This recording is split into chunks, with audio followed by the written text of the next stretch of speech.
നിങ്ങളിപ്പോൾ കണ്ടുകൊണ്ടിരിക്കുന്ന ഈ ഒരു വീഡിയോ ഓർമ്മയുണ്ടോ? 3 മാസം മുണ്ട്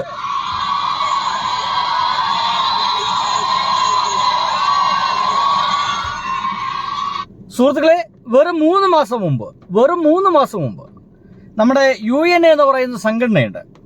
എന്ന് വെച്ച് കഴിഞ്ഞാൽ നമ്മുടെ കേരളത്തിലൊക്കെയുള്ള ഈ നഴ്സുമാരുടെ സംഘടനയാണ്. പ്രൈവറ്റ് ഹോസ്പിറ്റലൊക്കെ വർക്ക് ചെയ്യുന്ന നഴ്സുമാരുടെ സംഘടനയാണ്.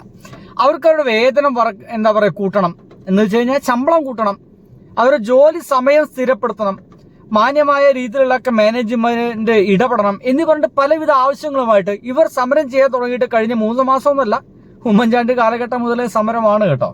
പലവിധ ആവശ്യങ്ങളായിട്ട് ഇവർ പുറത്തേക്ക് ഇറങ്ങാറുണ്ട്. നമുക്കറിയാം, ഈ പ്രൈവറ്റ് ഹോസ്പിറ്റലൊക്കെ ജോലി ചെയ്യുന്ന ആളുകളുടെ ഭയങ്കര കഷ്ടമാണ്. അവരുടെ ജീവിത നിലവാരമൊക്കെ, ശമ്പളമൊക്കെ വളരെ കുറവാണ്. ആ കിട്ടുന്ന ശമ്പളം കൊണ്ടൊന്നും അവർക്ക് അവരുടെ ജീവിതം മുന്നോട്ട് കൊണ്ടുപോകാൻ സാധിക്കില്ല. ഇത് വളരെ പച്ച പരമാർത്ഥമാണ്. പക്ഷെ നമ്മൾ കണ്ട ഒരു കാഴ്ച എന്താ വെച്ച് കഴിഞ്ഞാൽ അതൊരു സന്തോഷമുള്ളൊരു കാഴ്ചയല്ല. മുഹമ്മദ് റിയാസ് ഇവർ സമരം നടത്തുന്ന ഭാഗത്തോട് പോകുമ്പോൾ ആരോ പറയുന്നുണ്ട് കൂക്കി വിളിക്കുന്നത്.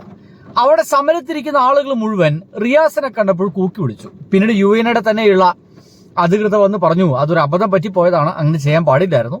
ചില ആളുകളൊക്കെ കൂക്കിയപ്പോൾ മറ്റുള്ളവർ ഒപ്പം ചേർന്ന് കൂക്കി വിളിച്ചതാണ്, ചിലർക്ക് അങ്ങനെ ചെയ്യാൻ പാടില്ലായിരുന്നു എന്നൊക്കെ പറഞ്ഞു. പക്ഷേ ഈ ഒരു കൂക്കി വിളിക്കൽ എന്ന് പറയുന്ന ഈ പ്രോസസ്സ് ഉണ്ടല്ലോ, അത് വളരെ വലിയ രീതിയിൽ പ്രചരിപ്പിക്കപ്പെട്ടു.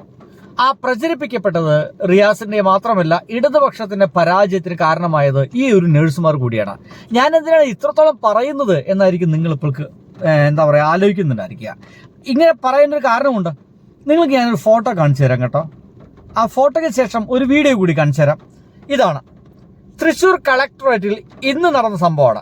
ഇന്ന് കുറച്ച് മണിക്കൂറുകൾ ആവുന്നുള്ളൂ, ഏറി വന്നൊരു 3 മണിക്കൂർ. 3 മാസം മുമ്പത്തെ ആണെങ്കിൽ ഇതൊരു 3 മണിക്കൂർ മുമ്പുള്ള ഒരു വാർത്തയാണ്. തൃശ്ശൂർ കളക്ടറേറ്റിൽ UNA സമരത്തിനിടെ സംഘർഷം, പോലീസ് ലാത്തി വീശി. ലേബർ ഓഫീസിലേക്ക് നടത്തിയ മാർച്ച് പോലീസ് തടഞ്ഞതോടെയാണ് സംഘർഷം ഉണ്ടായത്. സഖാവ് മുഹമ്മദ് റിയാസിനെ കൂവി UDFനെ സുഖിപ്പിച്ച നഴ്സുമാർക്ക് പൂക്കി വക അനുമോദനം. സന്തോഷായില്ലേ മാലാഖമാരെ എന്ന് പറഞ്ഞുകൊണ്ട് അപഹസിച്ചു കൊണ്ടിട്ടുള്ള ഒരു പോസ്റ്റാണ് എൻ്റെ മുമ്പിലേക്ക് വന്നത്. അപ്പോഴാണ് ഞാൻ ഇവരുടെ ഇത്തരം സംഗതികളൊക്കെ നോക്കിയത്. അപ്പോൾ എന്തായാലും തല്ല് കിട്ടുന്ന കാര്യം കൂടി നമുക്ക് കാണണമല്ലോ എന്ന് വിചാരിച്ച് ഞാൻ ചുമ്മാ അതുകൂടി തപ്പിപ്പിടിച്ചു, എവിടെ തല്ല് എന്നറിയാൻ വേണ്ടിയിട്ടാണ്. അപ്പോൾ നമുക്ക് ആ തല്ല് ഇവിടെ കാണാനില്ല, നോട്ടോ. എന്തായാലും ഇപ്പൊ എൻ്റെ മുമ്പിലേക്ക് എത്തും അത്. ഇതാ വരുന്നു. സമരത്തിനിടെ തൃശൂർ കളക്ടറേറ്റിൽ സംഘർഷം, ലേബർ ഓഫീസിലേക്ക് നടത്തിയ മാർച്ച് പോലീസ് തടഞ്ഞതോടെയാണ് സംഘർഷമുണ്ടായത്. ശ്രീജിത്ത് ശ്രീകുമാരൻ ചേരുകയാണ് വിവരങ്ങൾ നൽകാൻ. ശ്രീജിത്ത്, നിലവിൽ എന്താണ് സാഹചര്യം? ഇപ്പോഴും സംഘർഷാവസ്ഥ തുടരുകയാണോ? സംഘർഷാവസ്ഥയ്ക്ക് അയവ് വന്നിട്ടുണ്ട്. ജില്ലാ ലേബർ ഓഫീസിലേക്ക് പൂർണ്ണമായി കളക്ടറേറ്റിനകത്തേക്ക് തള്ളിക്കയറുന്ന ഒരു സാഹചര്യമായിരുന്നുണ്ടായിരുന്നത്. സാധാരണ ഒരു സമരം ഇങ്ങനെയല്ല. പ്രവർത്തകരെല്ലാവരും പൂർണ്ണമായി ഈ കളക്ടറേറ്റിനകത്തേക്ക് ഏതാണ്ട് 100 കണക്കിന് പ്രവർത്തകരുണ്ടായിരുന്നു, UNA പ്രവർത്തകരുണ്ടായിരുന്നു, വിവിധ ആശുപത്രിയിൽ നിന്ന് വന്ന ആളുകളായിരുന്നു. അവർ ഈ കളക്ടറേറ്റിനകത്തേക്ക് തള്ളിക്കയറി. നാമമാത്രമായ പോലീസുകാർ മാത്രമായിരുന്നു ആ സമയത്തുണ്ടായിരുന്നത്. പ്രവർത്തകരെ ചിലരെ പോലീസ് അടിച്ചു എന്നും പറയുന്നുണ്ട്. എന്തായാലും പൂർണ്ണമായി UNA പ്രവർത്തകരിലേക്ക് തള്ളിക്കയറുന്ന ഒരു സാഹചര്യമാണ് ഉണ്ടായത്. തുടർന്ന് ലേബർ ഓഫീസ് എന്തായാലും ഇത് ന്യായമാണോ അന്യായമാണോ എന്നതിനേക്കാൾ അപ്പുറത്ത് ലേബർ ഓഫീസേഴ്സ് ഇടപെടേണ്ട, തൊഴിലാളികളുടെ കാര്യത്തിൽ കൃത്യമായ ശമ്പളം കിട്ടാൻ വേണ്ടിയിട്ട് ഇടപെടേണ്ട ഒരു സംഗതിയാണ്.